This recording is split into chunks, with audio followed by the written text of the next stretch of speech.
국내 한 사모펀드 운용사가 한진그룹의 지주회사인 한진칼의 2대 주주에 올랐습니다. 이 사모펀드의 대표는 지배구조 전문가로 이번 지분 매입이 단순한 투자 목적이 아니라 경영에 적극 참여하기 위함이란 해석이 나옵니다. 삼성바이오로직스가 분식 회계를 한 것으로 결론이 나면서 2년 전 유가증권 상장 당시 특혜가 있었다는 의혹이 또다시 불거졌습니다. 검찰이 수사에 나설지 관심이 모아지고 있습니다. 한국철도공사, 코레일이 단기 인턴들의 근무 시간을 실제보다 길게 입력하면서 인턴들이 정부로부터 받던 취업 지원이 끊긴 사실이 드러났습니다. 코레일은 실수라고 해명했지만 단기 인턴을 양질의 일자리로 부풀린 것 아니냐는 의혹도 제기되고 있습니다. 정부가 지난해 다주택자를 겨냥한 부동산 대책을 연이어 내놨음에도 불구하고 다주택자가 1년 사이 14만 명 늘었습니다. 집을 5채 넘게 가진 사람도 11만 명을 넘어섰습니다.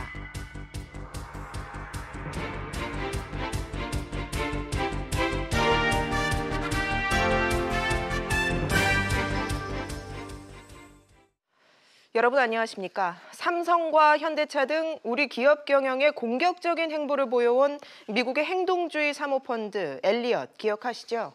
이를 표방하는 국내 한 사모펀드가 한진그룹의 지주사인 한진칼의 2대 주주로 올라 지배구조 개선 의지를 밝혔습니다. 첫 소식 강예지 기자입니다. 토종 사모펀드 KCGI가 어제 투자 목적 회사를 통해 한진칼의 지분 532만여 주, 9%를 취득했습니다. KCGI는 지분 보유 목적에 대해 장래 회사 업무 집행 관련 사항이 발생할 경우 관계법 등에 따라 회사 경영 목적에 부합하도록 행위를 고려할 예정이라고 밝혔습니다. 임원 선임과 해임, 정관 변경 등 경영 핵심 활동에 참여하겠다는 의지를 드러낸 겁니다. 조양호 회장 등 한진 오너 일가의 한진칼 지분은 약 29%, KCGI는 조 회장에 이어 2대 주주로 올라섰고 이어 국민연금과 글로벌 투자은행 크레디트 스위스 순입니다. 장녀 조현아 씨의 불법 밀수, 차녀 조현민 씨의 이른바 물컵 갑질 등 한진 일가는 그간 잇따른 사건으로 국민 공분을 샀습니다. 조 회장은 대국민 사과문을 발표했지만 별다른 개선은 없었습니다. KCGI는 지배구조를 개선해 기업 가치를 높이는 전략을 추구하는 국내 첫 행동주의 펀드로 국민연금 등 다른 기관 투자가와 함께 한진 일가의 경영권을 충분히 압박할 수 있다는 분석입니다. 특히 총 지분율 60%에 가까운 소액주주들이 행동주의 펀드에 힘을 실어줄 수 있습니다. 표대거를 가야 하고 경영권에 대한 분쟁이 예상되고 있고 키는 이 소액주주에 달려있다라고 저는 판단하고 있고요. 현재 상황 자체가 행동주의자에게 유리하다 이렇게 저는 판단하고 있습니다. 행동주의 펀드 등장에 대한 기대감으로 오늘 한진칼과 대한항공 등 한진그룹 상장주들의 주가는 급등했습니다. SBS CNBC 강혜지입니다. 네, 각종 혐의로 재판을 받고 있는 한진 오너 일가는 이제 경영권도 안심할 수 없는 상황에 놓였습니다. 이 내용 취재기자와 자세히 짚어보겠습니다. 안지혜 기자가 나와 있습니다. 자, 안 기자. KCGI가 한진칼 경영 참여를 예고했는데 언제 어떻게 한다는 거죠? 네, 올해 7월에 설립된 KCGI는 지배구조가 취약한 회사의 지분을 사들여서 경영에 참여하는 사모펀드입니다. 우선 내년 초에 한진칼 주주총회에서 본격적인 목소리를 낼 것으로 예상됩니다. 현재 한진칼 이사회 멤버는 7명인데요. 이 중 이사 3명과 감사 1명의 임기가 모두 내년 3월에 만료가 됩니다. 이때 KCGI의 우호적인 인사로 이사회를 교체해서 경영권 장악을 시도할 수 있고요. 또 이렇게 경영권 장악에 성공하면 곧바로 사업구조 수술에 들어갈 가능성이 높습니다. 관련해서 전문가 이야기 한번 들어보시겠습니다. 경영 참여를 목적으로 지분을 취득했기 때문에 경영에 참여해서 주주가치 제고를 위한 여러 가지 제안들을 할 걸로 일단 보여지고요. 전문 경영인 체제를 도입한다던가 아니면 무수익 유형 자산의 매각을 통해서 재무 구조를 개선시킨다던가 이런 요구들을 할 가능성이 높다고 보여집니다. 네, 이렇듯이 KCGI의 앞으로 움직임이 초미의 관심사인데요. KCGI 대표는 추후 공식적인 입장을 밝히겠다면서 현재 언론의 접촉은 피하고 있는 상태입니다. 네, 그렇다면 조 회장 측 반응이 궁금한데 어떻게 대응하고 있죠? 네, 조 회장은 현재 프랑스에 출장 중인데 이런 KCGI의 매집 소식을 보고받은 것으로 알려졌습니다. 검찰이 앞서 조 회장을 270억 원대 횡령 배임 혐의로 기소했고 이에 대해서 당장 이달 말에 첫 재판이 있습니다. 이 밖에 조세 관련법과 약사법 위반, 또 밀수 탈세 혐의에 대한 관세청 조사도 진행 중입니다. 때문에 조 회장이 당장 오너십 방어가 필요하지만 아군 모으기에 이제 힘을 쓰기에는 적극적으로 나서기에 현실적으로 어렵다는 지적이 나옵니다. 네, 안 기자, 국토교통부의 최근 항공사법 개정안도 복병이잖아요. 이 결과에 따라서는 조 회장의 지배권이 흔들릴 수도 있다고요. 네, 그렇습니다. 국토부가 최근 항공사 임원의 어떤 자격 제한 조건을 강화하겠다라고 발표를 했습니다. 현재 항공사 임원의 자격이 제한되는 경우는요. 항공안전법이나 공항시설법 등 항공 관련법을 위반하는 경우로 제한돼 있는데요. 이 기준대로라면 조 회장의 횡령, 배임 등 혐의가 확정돼도 임원 자격을 유지하는 데는 문제가 없습니다. 하지만 강화된 조건에 따르면 폭행이나 배임 횡령, 또 조세 포탈, 밀수 등 혐의가 확정돼도 최대 5년까지 항공사 임원 자격이 박탈됩니다. 때문에 이제 조 회장 재판이 확정되는 시기와 또 결과에 따라서 조 회장이 대한항공 진에어 경영에서 물러나야 하는 상황이 올 수도 있습니다. 네, 그렇군요. 안 기자 이야기 잘 들었습니다. 임금을 줄여 일자리를 늘리자는 광주형 일자리 도입이 여전히 불투명합니다. 새로운 실험에 대한 기대감은 높지만 협상이 장기적으로 표류하는 분위기입니다. 신윤철 기자의 보도입니다. 광주시를 중심으로 한 투자단과 투자자인 현대차의 시각 차이가 좁혀지지 않고 있습니다. 현대차는 당초 이야기대로 연봉 3,500만 원을 명문화해야 한다는 입장이지만 광주시는 경영 상황을 반영하자는 입장입니다. 특히 임금 협상 유예 여부도 의견 차이를 좁히지 못하고 있습니다. 최소 생산 물량 보장과 차중에 대해서도 평행선을 달리고 있습니다. 워낙 시각 차이가 커 양측은 오늘부터 주말까지 일단 실무협의에 들어갔습니다. 협상 단장과 현대차 CEO 대신 실무협의를 한다는 것은 단시간 내 합의가 어려운 것이 아니냐는 관측을 낳고 있습니다. 협상이 이달 말까지 이어질 것이라는 전망도 나옵니다. 광주시의 예산이 반영될 수 있는 국회 예산결산특별위원회 최종 심사를 받을 수 있는 시한이 이번 달 30일까지이기 때문입니다. 현재로서는 한쪽의 핵심 쟁점에 대한 양보 없이 극적인 타결이 쉽지 않아 보입니다. 지금 협의 진행이 언제 끝날지 모르겠습니다. 협의에 따라서 잘 되면 빨리 끝날 수도 있고 더 될 수도 있고 그러겠죠. 양측의 통큰 양보와 상대의 입장에 대한 배려를 통해서 자동차 산업에서의 대외적인 환경을 잘 극복할 수 있는 방향으로 협력을 이끌어가야 된다고 생각이 됩니다. 한편 현대차와 기아차 노조는 오는 21일 총파업을 예고하고 있습니다. SBS CNBC 신윤철입니다.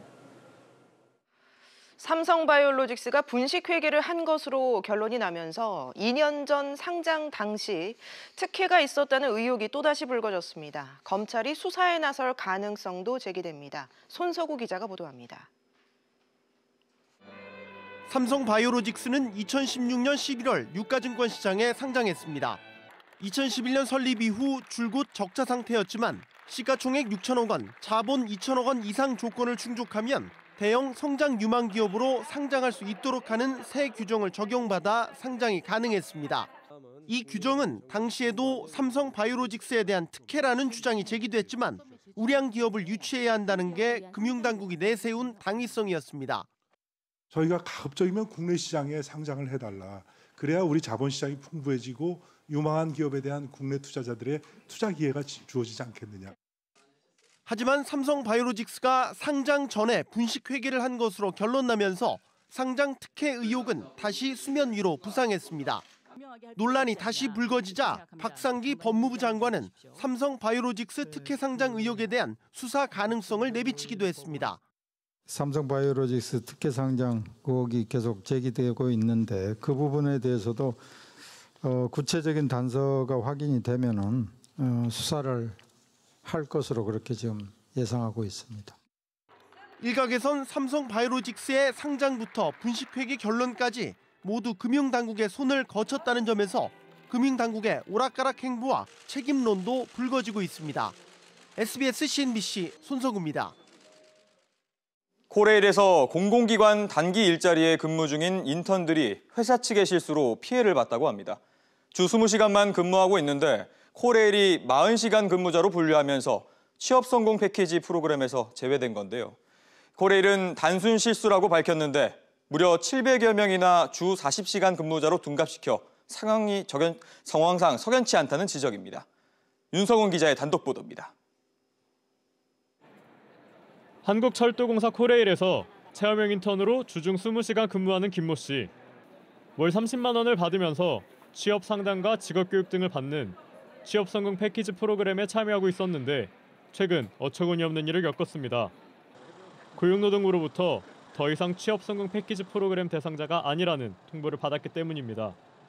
제가 취업센터 프로그램 참여를 해달라고 연락을 받았어요. 고용보험이 주 40시간 근무한 것으로 가입됐다고 나온다면서 제가 참가할 수가 없다고 하시더라고요. 좀 황당했어요. 코레일이 인턴들의 근로시간을 주당 20시간에서 40시간으로 늘려 고용보험에 가입시키면서 애꿎은 피해자들이 발생했습니다. 취업 성공 패키지 혜택은 주 30시간 미만 근로자에게만 적용되는데 코레일이 체험형 인턴을 주당 40시간 일하는 사람으로 잘못 입력하면서 대상자에서 제외된 겁니다. 김 씨는 수정을 요구했지만 코레일 측은 묵묵부답으로 일관하다가 SBS, CNBC 취재가 시작되자 뒤늦게 오류를 인정하고 수정에 나섰습니다.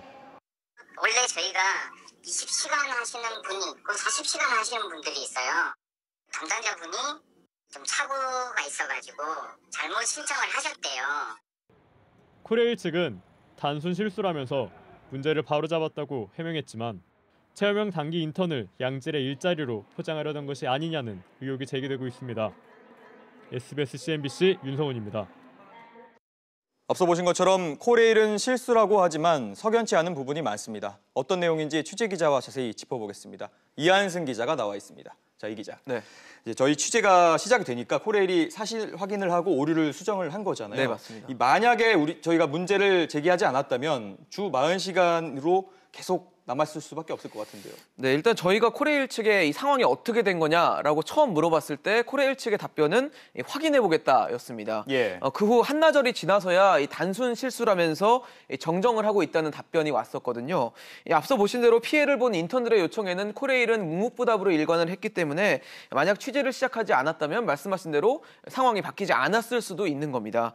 그럼 취업 성공 패키지 혜택이 중단된 인턴들은 고스란히 그 피해를 볼 수밖에 없고요. 예. 또 혜택을 다시 받기 위해서는 이 주당 20시간 근무했다는 것을 개인이 입증을 해야 되는데 이게 사실 만만치 않은 일입니다.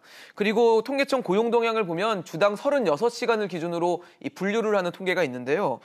보통 이 36시간 미만 취업자로 이 인턴들이 잡혀야 되는데 36시간 이상 취업자로 분류가 되는 오류가 발생할 수도 있는 겁니다. 네. 그런데 이렇게 주 20시간 근로자인데 주 40시간 근무자로 분류된 사람이 얼마나 되는 거죠? 네, 그것도 코레일 측이 문의를 해봤는데 코레일 측은 이 20시간 근무를 했는데 40시간으로 잘못 입력된 사람이 무려 700여 명에 달한다고 밝혔습니다. 예. 사실 뭐 단순 실수라고 좀 치부하기에는 적지 않은 숫자인 거죠. 네. 그러면 그만큼 인원이 통계에서도 좀 잘못 기입될 수밖에 없을 것 같거든요. 네, 맞습니다. 그래서 올해 고용 동향 지표를 좀 먼저 보시면서 설명을 드리려고 하는데요. 이 36시간 미만 취업자 같은 경우는 지난 2월 달을 제외하고는 1년 전보다 매달 증가하는 모습을 보였습니다. 반대로 36시간 이상 취업자는 지난 5월 이후에 6개월째 감소하는 추세를 보이고 있거든요. 이 흐름이 이렇다 보니까 코레일이 이 서류상으로 근무 시간을 조정해서 36시간 이상 취업자를 늘리려고 한 게 아니냐 이런 의구심이 가능한 겁니다. 예. 게다가 지난달 36시간 미만 취업자가 4,500여 명 정도였으니까 이 정도 수치에서 700여 명이 빠지면 한 3,800여 명 정도가 되는 거거든요. 그래서 1년 전과 비교했을 때는 뭐 이런 36시간 미만 취업자가 거의 늘어나지 않은 상황이 되는 겁니다. 예. 물론 이에 대해서 코레일 측은 단순 실수였다면서 확대 해석에 대해서는 경계했습니다. 네, 이 기자. 그런데 체험형 인턴은 계속해서 논란이 되는 것 같거든요. 맞습니다. 체험형 인턴 제도가 시작부터 좀 그 단기 일자리를 통해서 통계 숫자를 늘리려는 거 아니냐 이런 비판을 받아왔었는데 이번 사건으로 사실 더 의심을 사게 된 형국이 됐습니다. 예. 36시간 미만 일자리가 36시간 이상인 일자리보다 임시직이나 일용직 일자리가 많기 때문에 상대적으로 더 좋지 않은 일자리로 평가가 되거든요. 그래서 700여 명이라는 이 규모나 또 이들이 36시간 이상 취업자로 잘못 집계될 수 있었던 어떤 부분들이 이 코레일의 실수를 이 단순 실수로만 보이지 않게 하는 요인이 되고 있습니다. 네, 알겠습니다. 이 기자 이야기 잘 들었습니다. 네, 앞서 보신 것처럼 정부는 공공기관 단기 일자리 5만 9천 개를 만들어 취업준비생들을 체험형 인턴으로 채용하고 있습니다. 그런데 필요 없는 자리를 억지로 만들어서 세금 낭비를 한다는 지적이 끊이지 않고 있습니다. 김완진 기자입니다. 파란 조끼를 입은 직원들이 가만히 서서 주위를 둘러보거나 서성거립니다. 안내부스에 서서 대화를 나누기도 하는 이들은 한국철도공사가 뽑은 체험형 단기 인턴들입니다. 철도 이용 고객의 편의를 돕거나 질서 유지와 안전 보조 업무를 맡고 있지만 가만히 서 있을 때가 더 많습니다. 수다를 떠는 직원들에게 다가가 어떤 일을 하느냐고 물었습니다. 저희 그냥 수험생하고 똑같아요. 한국철도공사는 올해 하반기 1000여 명의 인턴 사원을 뽑았습니다. 사무영업직 900명과 운전직 100명으로 각각 이달 초부터 올해 말과 내년 1월 말까지 근무하는 초단기 일자리입니다. 이들 인력을 운용하는 데 드는 비용은 9억여 원. 코레일은 지난해 5,200억 원 넘는 적자를 기록했습니다. 이런 가운데 초단기 일자리에 예산을 쓰는 것은 적절하지 않다는 지적입니다. 예산 낭비가 되고 거기에 고용됐던 사람들도 아주 그냥 초단기인 거고, 그리고 끝나고 나면 아무것도 없잖아. 효과도 없는 그런 프로그램을 통해서 사람을 소모품으로 이렇게 생각하게끔. 취업 준비 중인 학생들을 위한 일자리 대책이라지만 정작 현장에서는 필요 없는 일을 억지로 하거나 뽑아놓고 방치를 하는 등 반쪽 대책이 되고 있다는 지적입니다. SBS CNBC 김한진입니다. 정부가 지난해부터 다주택자를 압박하는 대책을 쏟아내고 있죠. 지난 1년 사이 다주택자가 그런데 오히려 14만 명 늘었습니다. 집을 5채 넘게 가진 사람도 11만 명이 넘었습니다. 보도에 박규준 기자입니다. 집을 2채 이상 보유한 다주택자가 처음으로 200만 명을 돌파했습니다. 1년 사이에 14만 명이나 늘어난 건데 2년 만에 최대 수준입니다. 이 가운데 집을 5채 이상 보유한 다주택자는 11만 5천 명으로 1년 전보다 6천 명 늘었습니다. 대부분 서울에 거주하는데 송파구가 5천여 명으로 가장 많았고 강남구와 서초구 등 강남 4구에 밀집해 있는 것으로 나타났습니다. 파리 부동산 대책 등 지난해부터 정부가 강력한 수요 억제책들을 쏟아냈지만 다주택자는 오히려 큰 폭으로 증가한 겁니다. 유동자금이 많은 데다가 부동산 가격이 올라갔고 다주택자 임대 등록 사업자를 양성하면서 여러 가지 혜택을 많이 줬기 때문에 주택 구매가 늘어난 거 아닌가 하는 생각이 듭니다. 반면 우리나라 전체 가구의 44%는 내 집이 없는 무주택 가구로 조사돼 주택 시장의 양극화는 여전히 심각한 것으로 나타났습니다. SBS CNBC 박규준입니다. 과거엔 TV 시청 시간을 편성표에 맞췄다면 요즘은 IPTV를 통해 내가 원하는 시간에 언제든 찾아볼 수가 있죠. 이 IPTV를 운영하는 통신사들이 케이블 TV 인수를 통해 몸집 불리기에 나설 움직임을 보이고 있습니다. 먼저 정윤영 기자가 보도합니다. 최근 젊은이들을 중심으로 영화나 드라마 등을 보는 방식이 급속히 변하고 있습니다. 드라마, 영화, 예능 보고 있고요. 거의 매일 다시 보기로 틀어놓고 있습니다. 원하는 프로그램은 그때그때 못 볼 때가 있어요. 그래서 주로 교양이나 영화 또는 예능 해서 하루 야간에 저녁에서 이제 소박하게 혼자 골라서 보는 게 제 행복인 것 같습니다. 실제로 이동통신 3사의 IPTV 가입자 수는 불과 4년 만에 500만 명 이상 증가했습니다. 매출도 크게 늘었습니다. 이동통신 매출이 감소세인 것과 대비됩니다. 이동통신사들이 경쟁적으로 케이블 TV를 인수하려는 것도 이 때문입니다. 케이블 시청자를 성장 분야인 IPTV 가입자로 고스란히 흡수할 수 있다는 것입니다. 게다가 지난 6월 유료 방송 시장 점유율 합산 규제도 풀렸습니다. 만년삼이 LGU+가 가장 적극적입니다. 케이블 TV 1위 사업자인 CJ헬로를 인수해 단숨에 유료 방송 시장 점유율 2위로 뛰어오르려는 전략을 내세우고 있습니다. 이에 뒤질세라 KT는 케이블 TV 3위 사업자인 딜라이브를, SK텔레콤도 다른 케이블 TV 인수 가능성을 공개적으로 이야기하고 있습니다. MSO를 인수하게 되면 당장 일단은 통합 브랜드를 활용해가지고 공동 마케팅이 가능하고요. 케이블 가입자하고 IPTV 가입자를 다 포괄하는 서비스 제공이 가능한 거죠. 그런 것들이 조금 더 시너지가 많이 날 부분들이 있다라고 보는 거고. TV 시청 방식이 변화하면서 유료 방송 시장이 지각 변동을 예고하고 있습니다. SBS CNBC 정윤영입니다. 네, 이제 관건은 콘텐츠입니다. 누가 볼만한 콘텐츠를 많이 확보하냐를 두고 경쟁이 가열되고 있는데요. 외국 콘텐츠 회사들 배만 불리는 게 아니냐 이런 우려도 나오고 있습니다. 취재기자와 함께 얘기 나눠보겠습니다. 앞서 보도한 정윤영 기자 나와 있습니다. 정 기자. 유료 방송 시장이 이제 큰 변화를 앞두고 있는데 결국 이 콘텐츠 경쟁이 들어갈 수밖에 없는 상황이 됐군요. 네, 맞습니다. 이 몸집은 커졌는데 콘텐츠가 없으면 인수합병 효과를 낼 수가 없습니다. 따라서 유료 방송 시장의 경쟁 성격도 바뀔 것으로 보입니다. 지금까지는 누가 싼 요금제를 내놓느냐에 초점이 맞춰졌다면 이제는 누가 더 좋은 콘텐츠를 갖고 있느냐로 옮겨갈 것으로 예상됩니다. 이 업체들 간 좋은 콘텐츠를 확보하려는 경쟁도 치열해질 것 같습니다. LGU+가 미국 넷플릭스와 제휴하고 SK텔레콤은 자사 동영상 플랫폼인 옥수수를 통해 오리지널 콘텐츠를 강화하는 것이 다 그 맥락입니다.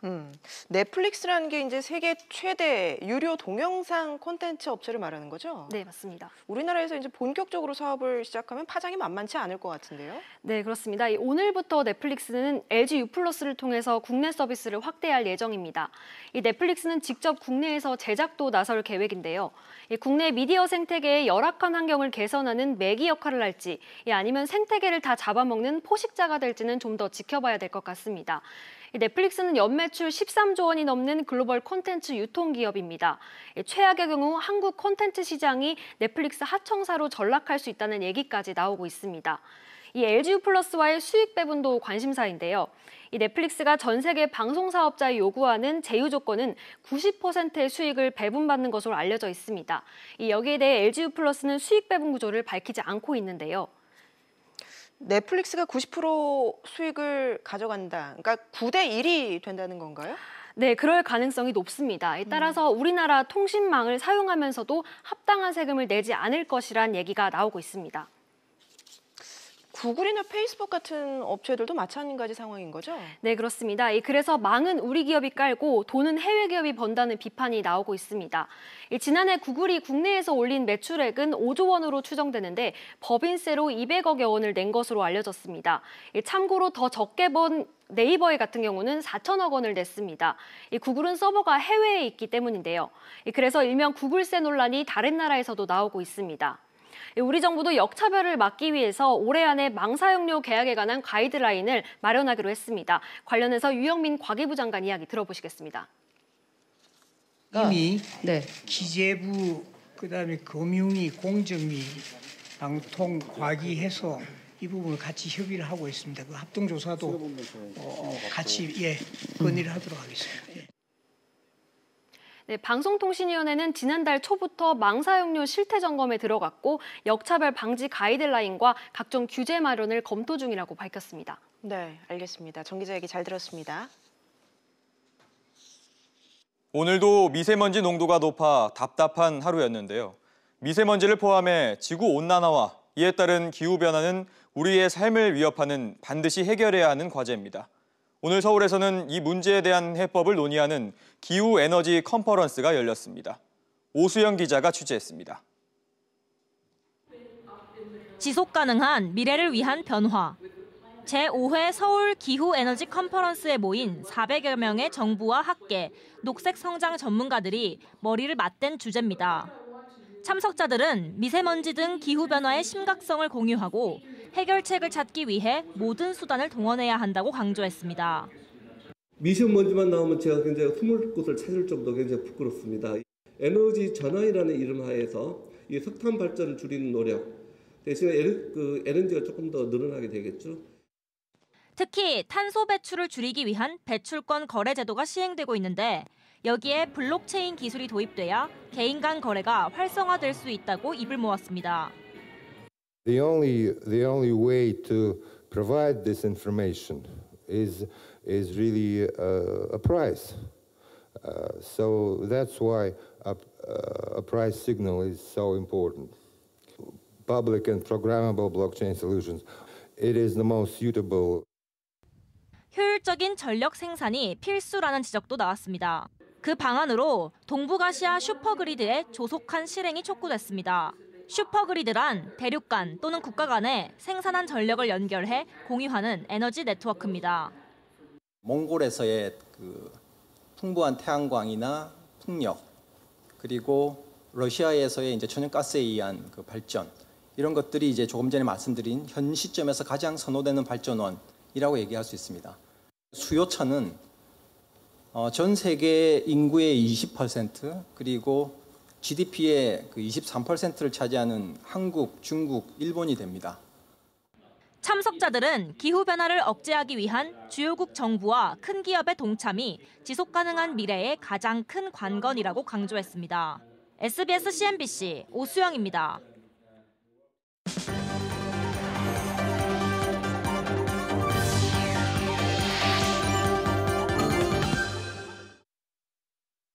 현대기아차가 중국 사업본부를 총괄하는 사장에 이병호 현 부사장을 임명하는 등 쇄신 인사를 단행했습니다. 이번 인사는 정의선 현대차그룹 수석 부회장의 승진 이후 첫 임원 인사로 부진한 중국 시장에 대한 경쟁력을 높이기 위한 조치로 풀이됩니다. 중국 현지 언론에 따르면 중국 국가시장감독관 리총국이 오늘 지난 5월 말 삼성과 SK하이닉스, 마이크론을 독과점 행위로 입건해 조사한 결과 대량의 증거 자료를 확보했다고 밝혔습니다. 중국은 세계 최고의 메모리칩 소비국으로 지난해 889억 2,100만 달러어치의 메모리칩을 수입했습니다. 최근 열린 중국 광군제는 단 하루 동안 34조 원이라는 경이적인 매출을 올리며 세계 최대 쇼핑 축제로 자리 잡았습니다. 조만간 진행될 미국 블랙 프라이데이도 전 세계 쇼핑객들의 소비 심리를 자극하고 있습니다. 이에 대응하기 위해 한국판 블랙 프라이데이를 표방한 코리아 세일 페스타를 4년 전부터 열고 있지만 국내 소비자들에게조차 외면받고 있습니다. 왜 우리는 광군제나 블랙 프라이데이 같은 쇼핑 축제를 못 여는 건지 오늘 밤 11시 취재 파일에서 짚어보겠습니다.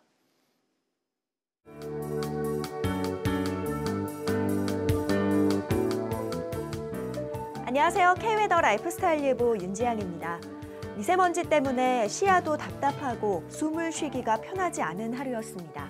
다행히 내일은 전국 대부분 지방에서 보통 단계를 회복하겠는데요. 영남 지역은 오전에 한때 나쁨 단계로 일시적으로 농도가 짙어졌다가 오후에는 차츰 해소되겠습니다. 주말 동안 대체로 구름이 많겠습니다. 강원 영동은 토요일에, 남해안과 제주도는 일요일에 비가 올 것으로 보입니다. 또 오늘 밤부터 찬 공기가 유입되면서 주말에 기온이 떨어지고 바람도 강하게 불어 춥겠습니다. 건강관리에 유의하시기 바랍니다. 위성 영상입니다. 현재 전국에 구름이 많은 모습이고요. 경남 지역 곳곳에 비가 내리고 있는데요. 이 비는 저녁에 대부분 그치겠습니다. 중부지방 구름이 많겠습니다. 아침 기온 서울 2도, 수원 영하 1도로 오늘보다 크게 낮아 춥겠습니다. 강원 영동은 새벽부터 늦은 오후 사이에 비가 올 것으로 보입니다. 비의 양은 5에서 30mm입니다. 남부지방 구름이 많겠습니다. 아침 기온 5도 안팎, 낮 기온 15도 안팎으로 예상됩니다. 물결은 서해와 동해상에서 최고 3m, 남해상에서 최고 2.5m로 높게 일겠습니다. 일요일과 월요일 사이에는 남해안과 제주도에 비가 내리겠습니다. 날씨였습니다. 뉴스프리즘 여기서 마치겠습니다. 편안한 주말 보내시기 바랍니다. 고맙습니다.